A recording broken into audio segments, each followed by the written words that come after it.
네, 오늘부터 해서 이 은혜와 관련된 말씀을 좀 몇 주간 전하려고 합니다. 오늘은 은혜 받는데 장애란 없다라는 제목으로 함께 은혜를 나누겠습니다. 예수님의 삶에 대해서 살펴보면 이 예수님을 하나도 닮지 않은 사람들이 예수님을 그렇게 좋아할 수가 없어요. 예수님은 죄가 하나도 없으신 분이시잖아요. 그죠? 예수님은 너무 선하신 분이고 예수님은 하나님의 아들이시지요. 그들은 예수님을 자기 집으로 초대하고 친구들에게 소개하기까지 했습니다. 물론 그 친구들도 예수님과 전혀 닮지 않았습니다. 예수님은 그들을 좋아하셨고 편하게 대하셨습니다. 의로우신 분이 의롭지 않은 사람들과 거리낌이 없이 어울리셨던 거지요. 그것도 모자라서 그들에게 나를 따르라, 나를 따라오너라, 내가 너와 함께하리라 라고 그렇게 말씀하셨습니다. 이 사도 요한복음을 기록한 사도 요한은 이 종교 지도자들의 눈총을 받는 자들과 어울리는 그 예수님을 바로 곁에서 가장 가까이에서 지켜보았습니다. 그들의 집에서 예수님과 함께 잔치에 참여한 적도 있었지요. 예수님을 따르기 위해서 그 종교적인 그 안전지대를 벗어난 적이 한두 번이 아니었습니다. 왜냐하면 사람들이 터부시하고 또 저런 사람과 가까이 있어서는 안 된다고 말하는 그런 이 죄인들과 같이 하기를 기뻐하셨기 때문이지요. 예수님은 여느 랍비와는 너무나도 다른 삶을 사셨습니다. 너무나도 경건한 예수님이셨지만 이상하게도 종교 지도자들과는 별로 사귀지를 않으셨어요. 예수님은 그 유명한 제사장, 바리새인, 서기관들과 가까이 지내지 않으셨습니다. 오히려 악명 높은 죄인들과 식사 자리를 가지셨고 그들은 또 그들을 가르치기를 즐겨하셨죠. 그래서 집에 찾아간 일을 성경에서 찾아보면 바리새인 시몬 정도 집에 간 그 외에는 대체로 예수님은 세리의 집에 가시고 또 창녀의 집에 가시고 또 죄인의 집에 가시고 이런 또 아니면 병자의 집에 가시고 또 귀신 들린 사람의 집에 가시고 그런 모습이었다는 거죠. 그래서 요한복음은 복음서 첫머리에 다음과 같이 기록하고 있습니다. 요한복음 1장 14절에 보면 말씀이 육신이 되어 우리 가운데 거하심에 우리가 그의 영광을 보니 아버지의 독생자의 영광이요 은혜와 진리가 충만하더라. 한번 따라할까요? 은혜와 진리가 충만하더라. 사실 이 은혜와 이 진리라는 것은 둘이가 하나로 같이 있을 수가 없는 단어입니다. 그런데 예수님은 은혜와 진리가 충만하다. 아까 우리 찬양 예수로 충만하다고 했는데 그 예수님은 은혜와 진리가 충만하신 분인데요. 이 은혜와 진리는 양립할 수 없는 개념입니다. 은혜만 있든지 진리만 있든지 해야 돼요. 그런데 예수님은 은혜와 진리가 충만하셨죠. 여러분 은혜라는 것은 뭐예요? 그냥 받아들여 주는 거잖아요. 그냥 받아들여 주는 거. 근데 진리라는 건 뭐예요? 잣대로 정확하게 재는 거예요. 근데 재는 것과 딱 잣대로 재어서 이렇다 저렇다 맞다 아니다 이걸 분명하게 구분하는 것과 은혜는 뭐예요? 아닌데도 봐주자 그잖아요, 그죠? 그런 거거든요. 그런데 그것과 진리가 은혜와 진리가 충만하다는 이 두 가지가 다 있다는 것은 어떻게 보면 모순이죠. 그런데 예수님 안에서는 그것이 모순이 아니라고 말씀하고 있는 거지요. 예수님은 은혜와 진리의 수준을 극한까지 끌어올리셨습니다. 사실 우리는 이 균형에 대해서 오해하는 경우가 참 많습니다. 균형을 중간에 있는 어정쩡한 상태라고 생각하지요. 이 균형이라는 걸 그렇게 생각하는 사람들이 많아요. 이것도 아니고 저것도 아닌 어정쩡한 상태로. 그래서 이렇게 좌로 치우친 것도 아니고 우로 치우친 것도 아닌 어정쩡한 상태로 있는 것. 이것을 마치 중심을 잡고 있는 것처럼 말하지만 사실은 그것은 이도 저도 아닌 삶으로 살고 있는 것이죠. 그거는 바른 균형의 모습이 아닙니다. 예수님이 맞추려고 하셨던 균형은 양쪽을 모두 극한에 이르게 함으로써 맞춰지는 균형이었죠. 그래서 예수님은 어떻게 하셨어요? 너희가 율법에 있어서도 완전한 자가 되어야 된다라고 말씀하셨어요. 예수님은 율법과 이 은혜에 대해서 이 두 가지를 다 최대치로 강조하셨다는 거예요. 그리고 그 최대치의 삶을 살아가려고 하셨던 거죠. 그래서 은혜와 진리가 충만하더라라고 말씀하는 거예요. 예수님은 은혜는 많으신데 진리는 좀 작았다는 거나 아니면 진리의 말씀은 많은데 은혜는 조금 부족했다는 것이 아니라 철저하게 진리 중심적이었지만 또 철저하게 은혜 중심이었다는 거예요. 은혜가 철철 흘러넘치셨지만 또한 분명한 진리의 말씀에 굳게 서 계셨다라는 것입니다. 그것이 예수님의 모습이었다는 것이지요. 그러나 사람들은 은혜와 진리 둘 중에 한쪽으로 치우쳐서 살아가고 있습니다. 어떤 경우에는 양쪽 모두 다 어중간한 수준에 머물면서 이도 저도 아닌 모습을 하고 스스로 균형을 갖추었다고 착각하지요. 그것은 균형이 아니라고 했습니다. 요한은 예수님이 모든 사람에게 은혜와 진리가 되시는 모습을 똑똑히 지켜보았습니다. 예수님이 정말 뜻밖의 인물에게 은혜를 가득한 손을 내미시는 날, 그날도 요한은 현장에 있었습니다. 그 사람은 바로 오늘 우리가 살펴보려고 하는 세리 레위입니다. 세리 레위. 이 레위는 자신이 죽도록 싫었을 겁니다. 레위도 자신을 싫어했지만 해당 사람들도 그를 지독히 싫어했어요. 자기도 자기를 싫어하고 남도 자기를 싫어하는 참 비참한 인생이죠. 이 레위라는 이 이름은 이 유대 이름이죠. 몸속에 히브리인의 피가 흐르고 있습니다. 그는 뼛속깊이 유대인이었습니다. 하지만 레위에게 유대 문화는 맞지 않은 옷차림처럼 아주 불편하기 짝이 없었습니다. 그는 중산층 가정에서 자라면서 이 바리새인들을 경외하고 배웠지만 그들의 위선은 생각만 해도 속이 뒤틀렸습니다. 의로운 척하는 바리새인들은 하루 중에 대부분을 아주 정결한 예식을 치르고 또 율법 준수를 과시하는 일에 시간을 다 보내었습니다. 그러다 보니까 바리새인들은 생활비를 벌 만한 일을 하지 않았어요. 그들은. 근데 별로 일을 안 했습니다. 그들은 노동자들이 주는 그런 기부에 의해서 살아갔지요.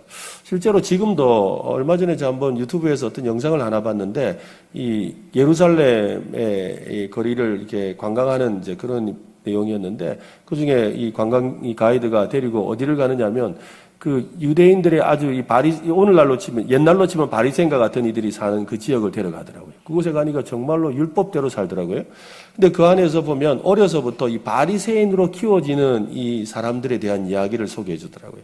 근데 지금도 유대인들 사이에서는 이 바리새인에 대한 존경심이 극에 달해 있는 거예요. 그래서 어려서부터 이 바리새인으로 율법을 공부하고 그다음에 율법대로 살아가는 그 사람들을 아주 존중해요. 그리고 막 엄청나게 부자인 사람들이 어떻게 해요? 이 바리새인이 한 사람을 자기 사이로 맞으려고 막 그렇게 애를 쓰고 그리고 그것을 굉장한 대단한 것으로 생각하는 그런 문화가 아직도 이스라엘 사람들 사이에 있다는 거죠. 바로 예수님 시대 당시에도 이 바리새인들이 그렇게 사람들로부터 존중받고 또 배려를 받고 있었던 것이죠. 바리새인들은 한 손으로는 노동자 돈을 기부받아서 다른 손으로는 그들을 향해서 당신들이 이렇게 살면 안 돼라고 하면서 손가락질하는 그런 참으로 배은망덕한 그런 모습을 하고 있었지요. 바리새인들과 함께 그 유대 사회의 양대 산맥을 이루는 또 다른 집단은 바로 사두개인들입니다. 그래서 바리새파와 사두개파라고 표현을 하지요. 레위가 볼 때 이 사두개파들만큼 시류를 잘 타는 사람도 없었습니다. 이 사람들은 굉장히 정치적인 사람들입니다. 그들은 이스라엘의 그 불행한 현실들과 너무나도 쉽게 타협을 했기 때문이지요. 그들이 볼 때 로마가 유다를 통치하는 현실은 기적이 일어나지 않는 한 바뀌지 않을 것으로 생각했습니다. 그래서 200년이 넘도록 로마의 그 점령에서 벗어난 국가가 하나도 없다는 그 사실 때문에 그들은 끝까지 로마에 충성하면 산다라고 생각한 거죠. 끝까지 로마에 충성하면 산다라고 생각했어요. 그래서 로마의 통치에 맞서다가 파멸당하느니 차라리 그들에게 순응하는 것이 낫다라고 생각하는 사람들이 바로 사두개파 사람들이었습니다. 사두개인들은 대놓고 이 로마를 따르기를 원했지요. 단순히 시류만 따른 것은 아닙니다. 사두개인들은 불행한 현실을 이 돈벌이 수단으로 활용했습니다. 그래서 로마는 돈을 원하고 또한 유대인들은 독립을 원했지요. 레위는 이 바리새인들의 그 위선보다 사두개인들의 그 솔직한 탐욕이 더 낫다고 생각했습니다. 왜냐하면 그도 탐욕에 이끌려 살기 때문이지요. 그도 사두개인 못지않게 탐욕스러운 세리가 되었습니다. 당시의 세리는 흔히들 말해서 이 세리는 죄인 취급에도 안 들어요. 죄인보다 더 못한 사람인 거예요. 우리로 치면 뭐예요? 이렇게 역적, 그다음에 또 매국노, 또 아니면은 또 뭐라 그럽니까? 옛날 일제강점기 시대 같으면 일제 이렇게 앞잡이 이런 개념인 거죠. 그러니까 굉장히 싫어하는 그런 사람이었습니다. 그들은 이 세리는 심한 부패로 로마 제국의 모든 사람에게서 미움을 받았습니다. 로마의 권력을 등에 업고 정해진 세금보다 훨씬 많은 액수를 거둬들여서 자기 주머니를 채웠습니다. 이 오죽 미움을 샀을지 심장이 가지 않겠습니까? 하지만 회계 조작은 세리가 하는 죄 중에 아주 약한 것에 속합니다. 세리가 되면 이 관리에게 그 관직을 사야 돼요. 그러니까 세리가 되도록 돈을 주고 사야 돼요. 근데 거액의 돈을 줘야 살 수가 있어요. 너무 비싸기 때문에 그 비용을 마련하기 위해서 자기 집을 팔고 전답을 팔아야만 했습니다. 아니면 그것을 어디다 맡겨서 대출을 받아야 되죠. 근데 이 일은 사실은 유대인으로서는 굉장히 위험한 일이었습니다. 아브라함의 후손들에게 약속한 땅을 파는 것은 하나님의 그 언약의 백성으로서의 약속을 포기하는 것이나 다름없는 행동이었기 때문입니다. 그래서 유대인들에게 이 세리는 동포의 유산과 하나님을 배신하는 벌레처럼 그렇게 취급을 받았던 겁니다. 세리들은 이 돈을 받고 몸을 파는 창녀처럼 로마의 영혼을 판 자들로 그렇게 생각했습니다. 사두개인들도 심지어는 세리를 역겹게 보면서 멸시할 정도였으니까요. 유산으로 받은 땅을 버리면서까지 로마의 세리가 되는 것은 손가락질을 받아 마땅한 짓이었습니다. 레위 지파 사람들이 그런다고 손가락질을 받은 정도가 아니라 반역자나 마찬가지로 취급된 겁니다. 유대의 종교 문화 속에서 살았던 이 레위, 오늘 우리가 살펴보는 레위라는 이 사람은요, 죄책감이 그림자처럼 아마도 따라다녔을 겁니다. 사실 우리가 잘 아는 유명한 또 세리가 하나 더 있죠. 누굽니까? 삭개오. 그죠? 삭개오는 세리의 장이에요. 세리의 장. 세리의 장 삭개오도 뭐예요? 예수님을 만나보고 싶었고 또 예수님의 말씀을 듣고 싶었고 예수님은 그의 집에 가셨죠. 그리고 그는 의롭게 살아가기를 예수님 앞에서 다짐하기도 했습니다. 그처럼 이 세리들이 가진 마음에 이런 간절한 마음들이 있었다는 것을 볼 수가 있죠. 그는 자신의 이름 레위라는 이름을 쓸 때마다 그 이름의 의미와 자신의 삶 사이에 엄청난 괴리에 마음이 편치가 못했습니다. 하필이면 레위예요. 레위는 거룩한 사람들 표징이잖아요. 그죠? 레위 지파라고 하면. 근데 자기 이름이 레위인 거예요. 그러니까 참 마음이 불편하죠. 자기 하는 행동은 전혀 아닌데 이름은 너무 거룩한 거예요. 하지만 한편으로 전통과 율법의 그 허울에 매달리는 지도자들을 볼수록 이 종교에 대한 환멸만 깊어져 가고 있었습니다. 이 종교 지도자들의 이 부패는 세리보다 심하면 심했지 절대 덜하지 않았죠. 겉으로는 그럴 때도 보였죠. 그래서 예수님은 그들을 향해서 뭐라 부르셨습니까? 회칠한 무덤이다. 외식하는 자들이다. 속에는 벌레가 있고 냄새가 풀풀 나는데 겉은 화려하고 깨끗해 보인다라고 말씀하셨던 겁니다. 그렇지만 레위는 그는 죄인이었지만 그러나 위선자는 아니었다라는 것입니다. 레위가 예수님을 처음 만난 것은 예수님이 이 가버나움을 방문하신 날이었습니다. 늘 부산한 이 갈릴리 해안의 가버나움은 유대인들에게 종교적인 삶의 중심지였습니다. 어떻게 해서 이렇게 역사가 그렇게 되었는지는 모르지만 신기하게도 예루살렘 중심부에서 경건한 유대인들이 살고 그리고 그 중간에 사마리아라는 그죠 약간 좀 이렇게 터부시하는 이방인도 아닌 것이 또 유대인도 아닌 어중간한 그런 사마리아인들이 살아요. 그리고 그 윗동네 갈릴리 지역을 중심으로 해서 그곳에 또 경건한 유대인들이 살아요. 사실 예수님도 어디서 태어나셨어요? 태어나기는 베들레헴에서 태어났지만 예수님이 사시는 거는 갈릴리에서 사셨잖아요. 왜냐하면 그의 아버지 이제 요셉과 마리아가 그 동네에서 살았거든요. 근데 그들이 호적 때문에 어떻게 베들레헴으로 내려와서 예루살렘 근처에 있는 베들레헴으로 내려와서 그곳에서 호적을 하는 중에 예수님이 태어나신 거잖아요. 그리고 다시는 어떻게 해요? 갈릴리로 가서 나사렛이라는 동네에 살게 되시거든요. 근데 그곳에 굉장히 경건한 유대인들이 많이 살았던 겁니다. 많은 사람이 호기심 어린 눈으로 예수님을 바라보고 있었지요. 무리 중에는 지위가 높은 유대인들의 지도자들과 학식이 높은 종교 선생들도 섞여 있었습니다. 예수님이 그토록 고대하던 바로 그 메시아라는 소문이 파다하게 퍼져 있었기 때문이지요. 그런 상황에서 예수님은 이 중풍병자에게 말씀하시는데요. 중풍병자에게 말씀하시는 작은 자야 안심하라. 내 죄 사함을 받았느니라. 네 병이 나았다 하지 않으시고 네 죄가 사함을 받았다라고 그랬어요. 이 말씀은 그 자리에 있던 율법을 잘 아는 서기관들을 격동시켰지요. 그들의 생각에 예수님의 말씀은 신성모독이었습니다. 예수님 인간의 죄를 사하실 수 있는 분은 오직 하나님뿐이거든요. 우리는 예수님이 하나님의 아들이라고 믿지만 그들은 그냥 유명한 아니면 그냥 아주 젊은 선생 정도로 생각했기 때문입니다. 예수님의 말씀은 하나님의 권위에 대한 도전이었습니다. 예수님은 그들의 생각을 아셨지요. 예수님은 자신이 죄를 용서할 수 있는 권세가 있다고 선언하시고는 중풍병자를 고쳐주셨습니다. 그런 다음에 이 레위의 또 다른 이름이 마태입니다, 여러분. 마태. 우리 복음서 마태, 마가, 누가 요한할 때 마태. 마태복음을 쓴 사람이 바로 이 레위예요, 레위. 그래서 레위 곧 마태가 예수님을 처음 만난 것은 바로 이 사건이 있은 직후라고 성경은 말합니다. 9장 9절인데요. 같이 한번 읽어보겠습니다. 시작. 예수께서 그곳을 떠나 지나가시다가 마태라 하는 사람이 세간에 앉아 있는 것을 보시고 이르시되 나를 따르라 하시니 일어나 따르니라. 여기서 그곳이라는 것이 바로 중풍병자를 고쳐주셨던 그곳을 떠나 지나가시다가 마태라 하는 사람이 세간에 앉아 있는 것을 보시고 라고 했습니다. 참 놀라운 일이죠. 마태는 민족의 반역자였고 도덕적 실패자입니다. 회계장부를 만지작거리고 있는, 지금 막 이제 서류를 조작하고 돈을 조작하고 있는, 회계장부를 조작하고 있는 그 순간에 예수님이 이 세간에 오셔가지고는 이 마태 레위를 보시고는 뭐랬어요? 나를 따르라 라고 말씀하신 거예요. 이거 사실 좀 황당한 이야기잖아요, 그죠? 지금 막 열심히 장부 조작하고 있는데 나를 따라오느라. 그 말씀에 이 사람이 어떻게 했다? 일어나 따라갔다라는 거예요. 지금 그 이야기를 하고 있는 것입니다. 예수님 뒤에는 많은 제자가 따르고 있었고 또 그들 중에는 베드로나 야고보도 요한도 있었을 겁니다. 한때는 마태와 같은 매국노들을 죽이는 일에 앞장섰던 열심당원, 이 열심당원이라는 이 사람들은 소위 말하면 뭐라고 할까요? 급진적 로마에 대해서 이렇게 대항하는 그런 이 소위 운동권이죠, 운동권.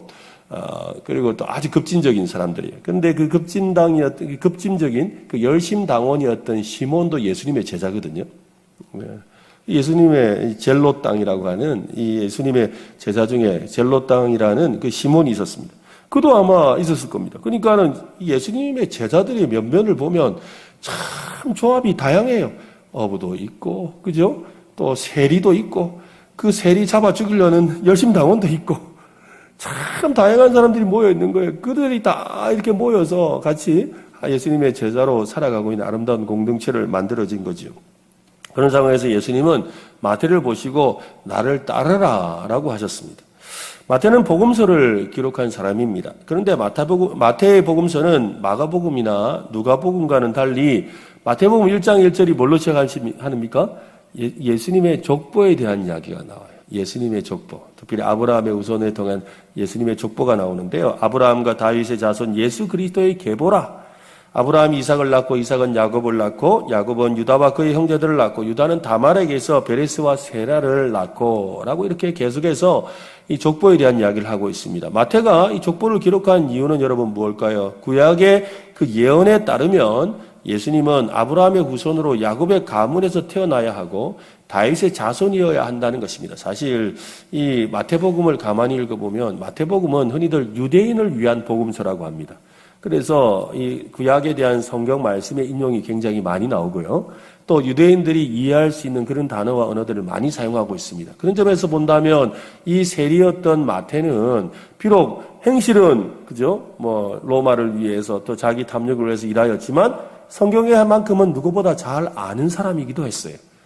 그는 마음에 그런 하나님의 나라에 대한 소망이 있는 사람이었던 거죠. 그렇지만 삶은 그렇지 못했고.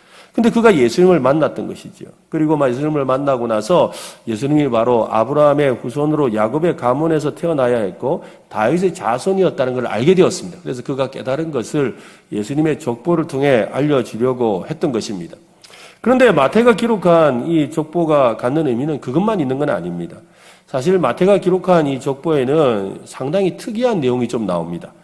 사실 이 족보에는 남자 이름만 나오거든요. 그런데 이 마태가 기록한 이 족보에는 여자 이름이 4명이 나와요. 근데 여자 이름의 4명이 좀 특별하지요. 그 여자들에 대해서 이렇게 또 어떨 때는 좀 불필요한 괜히 그 말 안 해도 되는 그런 설명을 덧붙이기도 합니다. 마태는 족보를 통해 은혜의 그 서사시를 기록할 생각이었던 거예요. 나 같은 죄인 세리도 불러주시는 하나님, 또 예수님이라는 사실을, 그런데 이것이 나에서 시작된 것이 아니라 이미 하나님의 그 구원의 역사 속에 그런 은혜가 있었다라는 것을 그 예수님의 그 족보, 아브라함으로부터 시작한 그 족보 속에 숨겨둔 거예요. 그리고 그것을 사람들이 느끼고 깨달을 수 있도록 만들어 놓은 거죠. 마태는 은혜의 하나님에 대해서 말하고 싶었습니다.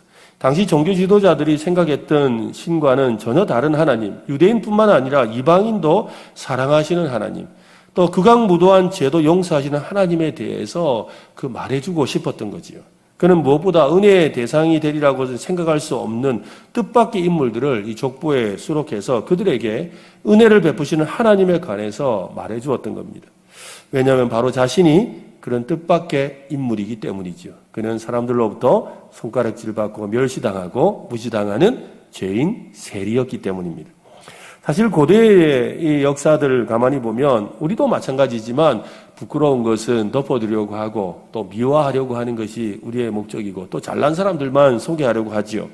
그런데 이 마태는 예수님의 족보에 그런 내용들보다 아주 진실하게 내용을 담고 있지요. 마태는 기록한 족보를 보면 마태는 마치 수치스러운 인물들을 예수님의 족보에 일부러 끼워 넣었다라는 생각이 들 정도입니다. 여러분 성경을 한번 찾아보실래요? 마태복음 1장입니다. 마태복음 1장. 앞에도 나오긴 하는데 한번 찾아보세요. 마태복음 1장. 마태복음 1장 3절 같이 한번 읽어보겠습니다. 시작. 유다는 다말에게서 베레스와 세라를 낳고 베레스는 헤스론을 낳고 헤스론은 람을 낳고 여기서 여러분 유다가 누구를 통해? 다말을 통해서 베레스와 세라라는 쌍둥이를 낳습니다. 그런데 여러분 이 다말이라는 이 여자는 유다의 아내가 아니고 유다의 며느리예요.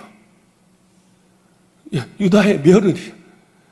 그러니까 이게 뭔가 잘못됐죠. 이상한 집안이야. 아니 시아버지하고 며느리가 사이에서 아들이 태어난 거예요. 애들이 태어난 거예요. 그 사이는 나중에 창세기에서 다시 한번 여러분 보시면 좋겠어요. 또 5절 말씀도 한번 읽어볼까요? 같이 시작. 살몬은 라합에게서 보아스를 낳고 보아스는 롯에게서 오벳은 이새를 낳고 여기서 보면 이 살몬이 누구랑? 라합은 누구죠? 여리고성에 있는 기생 라합이에요. 기생 라합. 이방인이고 기생이에요. 근데 그 여자를 통해서 누가 나왔다고요? 보아스를 낳고 보아스는 또 누구를 만났어요? 룻을 만났대죠. 이 룻은 또 어디 여자 사람입니까? 모압 여자 사람이에요. 모압 여자. 그러니까 이 집안이 거의 콩가루 집안이죠. 예수님의 집안이 좀 그렇다고 말하고 있는 거예요. 네. 또 이제 16절로 갑시다. 6절 말씀. 죄송합니다. 6절 말씀. 1장 6절 시작. 이새는 다윗 왕을 낳으니라. 다윗은 우리아 아내에게서 솔로몬을 낳고 아니 그냥 다윗이 우리아에게서 아내를 낳았다. 우리아의 아내가 누굽니까 여러분? 바세바. 그러니까 다윗이 바세바에게서 솔로몬을 낳았다 해도 되는데 굳이 바세바를 빼고 뭐라 그래요?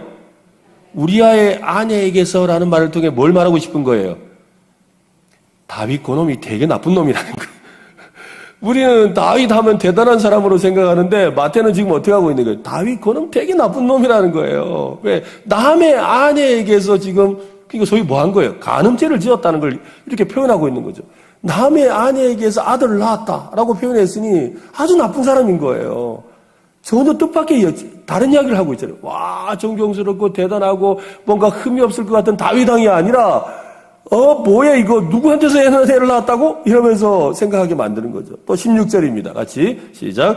야곱은 마리아의 남편 요셉을 낳았으니 마리아에게서 예수가 나시니라 해서 마리아라는 이 처녀에 대한 이야기를 또 하고 있지요.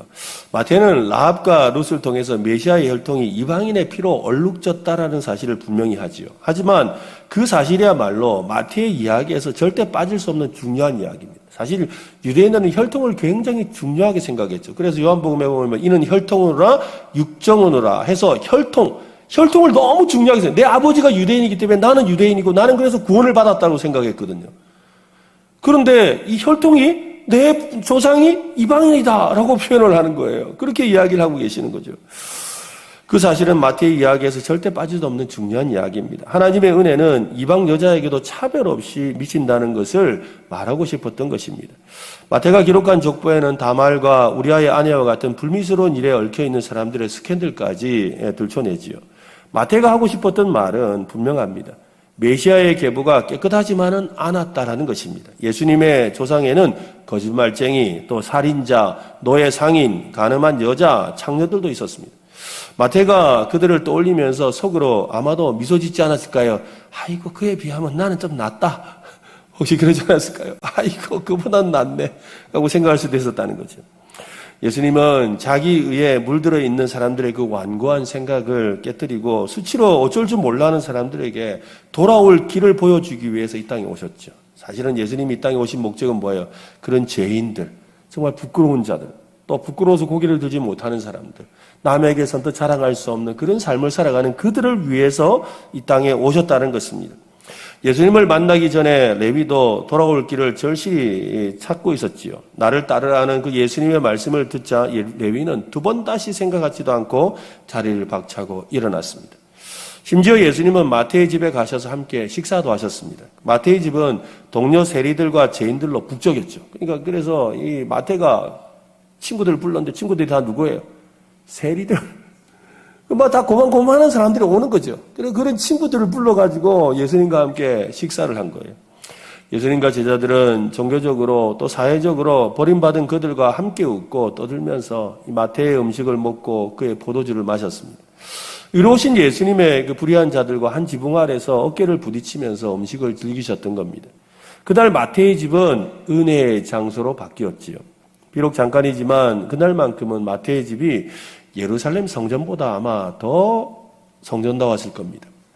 그곳에서 예수님은 하나님께로 돌아갈 길을 가장 필요로 하는 사람들과 기쁘게 어울리셨던 것이지요. 길이신 예수님이 그들에게 하나님께로 나아가는 길을 열어주셨던 겁니다. 하지만 모든 사람이 예수님과 같은 마음은 아니었습니다. 그죠? 율법 교사들, 바리새인들, 또 자칭 선하다고 생각하는 사람들, 그들도 아마 초대를 받았겠지요. 그렇지만 그들은 참여하지 않았습니다. 죄인의 집에서 그들과 함께 음식을 즐겁게 먹는 것은 그들로서는 절대로 해서는 안 되는 일이었습니다. 그래서 예수님을 비난했잖아요. 아니, 당신은 어떻게 거룩하다 하면서 어떻게 죄인들과 밥을 먹냐고. 죄인들과 밥을 먹느냐고. 유대인들은 자기가 의롭다고 생각했어요. 자기가 의롭다고 생각하기 때문에 죄인의 곁에 가서 자기가 더러워지면 안 된다고 생각했어요. 이것이 자기 의였어요. 유대인들의 율법이 바로 그래요. 내가 정결함을 유지하고 여기에서 내가 뭔가 묻으면 안 된다는 거예요. 그런데 예수님은 오셔서 계속해서 하시는 말씀이 뭐예요? 니 안 깨끗하다. 니는 절대 깨끗한 사람이 아니라는 거예요. 그래서 예수님은 그 이야기도 하시잖아요. 사람은 그죠? 이 몸에서 나오는 것이 더러운 거지 입으로 들어가는 게 더러운 게 아니다. 그 말씀도 하셨다고요. 그 죄인들과 함께 그렇게 먹고 마시는 그 일이 안 된다고 아니라고. 먹고 마시는 데 문제가 있는 게 아니라 네 속에서 나오는 게 더러운 거다. 그게 더럽고 냄새나는 것이다. 결국 네 속이 더러운 것이다. 그 말을 계속하신 거거든요. 근데 그들은 내가 깨끗하다는 전제 아래 살아가고 있었던 사람들이었던 겁니다. 그들은 그래서 죄인의 집에 들어가기를 싫어했지요. 그들은 예수님을 비난했습니다. 어찌하여 너희 선생은 세리와 죄인들과 함께 잡수시느냐. 바리새인들의 그 불평의 소리를 들은 예수님은 말씀하십니다. 9장 12절 말씀인데요. 같이 한번 읽어볼까요? 같이 시작. 예수께서 들으시고 이르시되 건강한 자에게는 의사가 쓸데없고 병든 자에게라야 쓸데있느니라. 이 말씀을 듣자 종교 지도자들은 자신들이 건강한 자이고 마태와 같은 부류는 병든 자라고 아마도 생각했겠지요. 이 말씀에 이어 예수님은 바리새인들의 귀에 너무나도 익숙한 구약의 말씀을 인용하셨습니다. 13절에 보면 너희는 가서 내가 긍휼을 원하고 제사를 원하지 아니하노라 하신 뜻이 무엇인지 배우라. 하나님은 우리에게 긍휼을 구하는 죄인을 찾으시거든요. 그래서 하나님은 이 긍휼을 구하는 그 제사를 드리는 사람을 찾는데 나는 의롭다고 생각하고 와서 드리는 그 제사를 하나님 기뻐 받지 않으신다는 구약의 예언서에 나오는 말씀들을 인용하셔서 말씀하시죠. 나는 의인을 부르러 온 것이 아니라 누구를? 죄인을 부르러 왔노라. 여러분, 죄인을 부르러 왔노라. 예수님은 자신의 사역이 어떤 것인지에 대해서 분명하게 말씀하셨습니다. 예수님은 스스로 의인이라고 생각하는 사람이 아니라 스스로 죄인이라고 인정하는 사람을 부르러 왔다고 합니다. 여러분은 죄인입니까? 의인입니까? 아니, 너무 심각하게 생각하지 말고 죄인입니까? 의인입니까?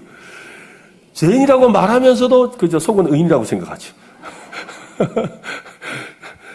죄인이라고 말은 하지만 말은 죄인이라고 했지만 그죠? 의인이라고. 진지하게 내가 죄인이라고 말하지 않거든요. 우린 실제로 그렇게 살아요. 저도 마찬가지고 우리가 늘 그렇게 생각하고 있죠. 입에는 죄인이라고 붙어 있지만 속은 내가 죄인이라고 하는 건 내가 죄인이라서 죄인이라는 것이 아니라 죄인이라고 해야 되기 때문에 죄인이라고 하는 거죠. 그게 솔직히 우리의 현실이잖아요. 그죠? 정말 내 죄와 나의 그 더러운 것을 생각하면서 나는 죄인입니다. 이게 아니라 죄인이라고 해야 교회 안에서 이것이 참 좋은 사람이라고 생각하기 때문에 죄인이라고 말하는 거지. 에이 죄인아 이러면 다 화내요. 자기는 죄인이라고 말했지만. 그렇단 말이에요. 그게 우리의 현실인 거예요. 예수님이 마태를 제자로 부르고 그의 집에 가셔서 함께 음식을 먹은 것은 은혜가 무엇인지를 분명하게 우리에게 보여줍니다. 은혜는 결코 노력으로 얻을 수 있는 것이 아니죠. 은혜는 어떻게 받을 수 있죠? 은혜는 어떻게 받을 수 있을까요? 은혜는 어떻게 받습니까? 어떻게 받냐고요? 그냥 받습니다. 맞죠? 은혜는 그냥 받는 거예요. 한번 해볼까요? 은혜는 그냥 받는 것이다. 네. 은혜에 무슨 조건이 있고, 은혜에 무슨 부연 설명이 있는 게 아니에요. 은혜는 어떻게 해요? 그냥 받는 거예요. 오늘 이것이 깨달아지시기를 바랍니다. 은혜는 그냥 받는 거예요. 물론 이것은 예수님이 새롭게 만든 은혜에 대한 개념이 아닙니다. 은혜의 성격은 에덴 동산에서 아담과 하와에게 베푸셨던 그 은혜와 동일하죠. 하나님은 언제나 그냥 주셨어요. 그냥 주셨다고요. 사람이 의롭게 되는 것은 은혜로만 가능하지요. 그냥 우리를 의롭게 해주시는 거예요.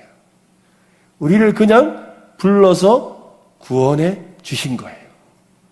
그렇죠? 맞죠? 예. 그냥 우리를 불러서 이 자리에 앉아있게 해주신 거예요. 하나님이 그냥 우리의 기도를 응답하시는 거예요. 맞습니까? 이게 은혜잖아요. 이게 은혜라고요. 그냥 주시는 거예요. 오늘 이 밤에도 그냥 주셨으면 좋겠습니다. 그렇죠? 여러분의 기도에 그냥 응답해 주시면 좋겠고, 여러분의 삶에 그냥 은혜를 베풀어 주셨으면 참 좋겠습니다. 스스로의 노력으로는 불가능한 거죠. 그럼에도 불구하고 사람들은 점점 복잡한 종교의식을 만들어서 뭔가 은혜를 받기 위한 수단과 방법이 더 좋은 방법이 있을 것이라고 우리를 현혹시키죠. 이 시간 우리 자신을 돌아봐야 됩니다. 나는 바리새인인가 세리인가 스스로에게 물어보아야 합니다. 만약 우리가 이 마태 파티에 초대를 받으면 망설여질까요? 문 밖에서 고민할까요? 죄인들과 웃고 떠들며 어울리는 예수님을 이해하기 힘들까요? 아니면 현재나 과거의 죄 때문에 선뜻 예수님 앞에 나아가지 못하고 있는 것은 아닐까요? 수치의 구름이 우리의 머리 위에 드리워 있지는 않습니까? 예수님이 참 좋긴 한데 예수님께 가까이 가기는 좀 싫어요. 왜? 내 더러운 거 다 할까 봐. 그런 마음 같지는 않으세요? 예수님께 가서 은혜도 받고 싶고, 또 어떤 분은 그래, 성령 충만 진짜 받고 싶은데요. 성령 충만 받으면 회개할까 봐 겁나요. 성령 충만 받으면 내 부끄러운 거 다 하실까 봐 겁나요. 그게 바로 어쩌면 우리가 세리 마태의 집 앞에 들어가지 못한 채 서 있는 우리의 모습과 다르지 않을지도 모릅니다. 차마 예수님 앞에 나아갈 용기가 없다고 생각하고 있지는 않습니까? 그런데 그런 우리를 향해서 그저 오라 하십니다. 예수님은 그저 레위 마태에게 어떻게 하셨죠? 나를 따르라. 그죠? 다른 말씀 안 하시고 나를 따르라 라고 은혜를 베푸셨어요. 그 말에 마태는 어떻게 합니까? 그냥 따랐어요. 그냥 따랐어요. 그 말은 무슨 말이에요? 그냥 은혜 받았다고요. 오늘도 하나님께서 우리에게 은혜의 비를 내리시죠. 그 은혜를 비를 내리시는데 우리는 그냥 맞으면 되는데, 그냥 받으면 되는데 뭔가가 있어야 될 것 같은 거예요. 뭔가를 가져와야 될 것 같아요. 뭔가 내가 이것을 그냥 받으면 안 될 것 같은 생각이 드는 거예요. 그래서 그 은혜의 현장에서 막상 은혜의 비가 내리는데 한 방울도 안 맞는 거예요.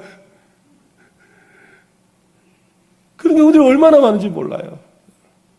여러분, 오늘 그냥 흠뻑 젖으시기를 바랍니다. 그죠? 네, 그냥 흠뻑 젖으시면 돼요.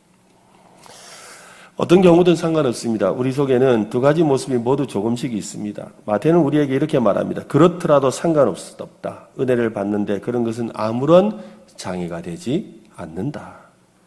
기억할 것은 이것입니다. 은혜는 사람이 노력한다고 얻을 수 있는 것이 아닙니다. 대신 빈부귀천을 막론하고 누구나 받을 수 있는 것이지요. 겸손히 감사하게 받아들이기만 하면 됩니다. 저는 이 사실을 잘 깨닫지 못했어요. 저희 깨달은 거는 신학을 하고 나서 제가 사역을 하다가 정말 하나님의 은혜를 받고 싶어서 별짓을 다 했거든요. 그런데 어느 날 깨달았어요. 그냥 받는 거더라고요. 그냥 받는 거더라고요. 뭔가 이렇게 성령님의 강력한 역사가 이렇게 막 저에게 올 때 내가 뭘 준비를 하고 있었어야 될 것 같아요. 아니더라고요. 그냥 네 하고 그냥 받으면 되더라고요. 네 하고 그냥 받고 그냥 순종하면 그냥 되는 거였더라고요. 근데 뭔가 더 있어야 될 것 같고 뭔가 그래서 못 받고 그냥 계속 있더라고요. 그냥 받는 거예요. 오늘 하나님께서 여러분에게 온갖 은혜를 다 주셨으면 좋겠어요. 그죠? 건강의 은혜도 주시고, 또 물질의 은혜도 주시고, 사랑의 은혜도 주시고, 또 집안의 여러 가지 일에 하나님의 은혜를 주시고, 많은 은혜가 여러분 심령에 부어지면 좋겠어요. 이래 말하는데도, 내가 받을 만하나, 이런 생각 좀 하지 마세요, 제발 좀. 저게 꼭 되겠나? 그런 생각 버리라니까요. 그래도 뭔가 더 있을 것 같은데 아니라니까요, 여러분. 제가 그렇게 생각해서 여러분도 그렇게 생각할 거라고 말하는데 여러분 그렇지 않을 거라고 믿어볼랍니다. 여러분 그냥 받으세요. 그냥 받으시면 돼요. 겸손히 그냥 감사하게 받아들이면 돼요. 그것이 은혜를 받는 유일한 방법입니다. 자신이야말로 은혜를 받을 충분한 자격이 갖추었다고 자신 있게 말할 수 있는 사람은 어디에도 없습니다. 은혜를 받을 자격이 있는 사람은 세상에 아무도 없어요. 우리는 은혜를 사모할 수는 있습니다. 은혜를 베풀어 달라고 기도할 수도 있습니다. 하지만 세상 누구도 하나님의 은혜를 받을 만한 자격이 있는 사람은 없습니다. 그럴 자격이 있다고 생각하는 사람은 진짜 은혜가 무엇인지를 모르는 사람이죠. 받을 자격이 있어서 받는다면 그것은 이미 은혜가 아니라 대가죠, 대가. 대가예요. 대가는 노력한 만큼 받는 겁니다. 자격이 되는 만큼 받는 거죠. 하지만 은혜는 다릅니다. 은혜는 전혀 자격이 없는 사람이 받는 거죠. 따라서 은혜를 받으려면 스스로 자격이 없다는 사실을 절실히 깨달으면 되는 거예요. 우리의 능력으로 은혜를 받을 수 없습니다. 은혜는 사람들이 생각하는 것보다 훨씬 위대합니다. 기독교 역사를 살펴보면 은혜의 가치가 빛나게 드러날 때 교회는 가장 아름다운 모습을 보였습니다. 은혜의 메시지가 뚜렷할 때 교회는 가장 매력적이었습니다. 누구라도 와서 은혜 받을 수 있는 곳이 될 때 그곳이 바로 가장 아름다운 하나님의 나라가 임하는 곳이었죠. 하나님의 나라는 은혜로 들어가는 거잖아요. 맞죠? 그죠? 은혜로 들어가는 거예요. 그러나 교회가 형식화되고 뭔가 조건을 달고 또 은혜가 뒷전이 될 때 교회는 안타까운 모습으로 변화되었던 겁니다. 우리는 은혜를 얼마나 여러분 사모하고 있습니까? 오직 은혜를 구하는 오늘 저와 여러분이 되었으면 좋겠습니다. 그래서 주님 앞에 나와서 한없는 은혜를 구하는 오늘 저와 여러분이 될 수 있도록 함께 우리 찬양할 때 그저 은혜 받고 싶습니다. 그냥 은혜 받고 싶습니다. 해볼까요? 그냥 은혜 받고 싶습니다. 그냥 은혜 주세요. 네, 이렇게 우리 찬송하고 기도하면 참 좋겠습니다.